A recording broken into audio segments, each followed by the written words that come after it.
Tôi sơn, tôi chọc bằng tu. Nắng em. Ai đi.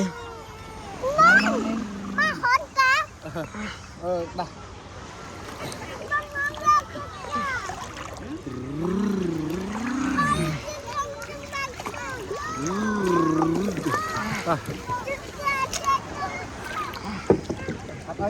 Con còn phai tao mà chốt.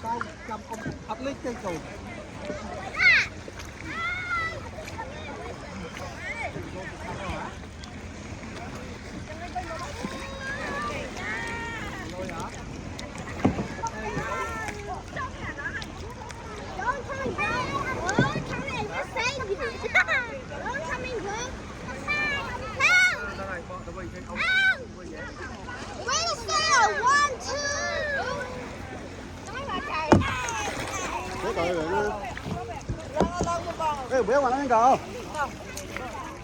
Nhìn nó bố. Đi lại.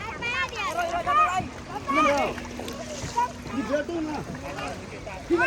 Papa lên con cho 10.000 Linh Linh với trăm tàu. Cảm thấy đau mô con. Hello. Hello. Hello. Hello. Hello.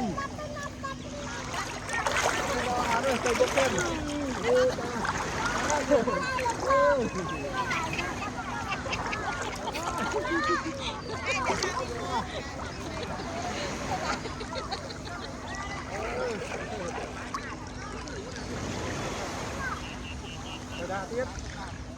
Rồi sân. Cái này quy sư bác ông vào rồi.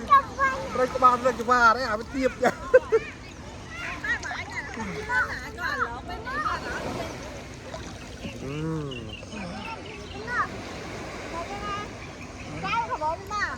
Cái này cung chưa?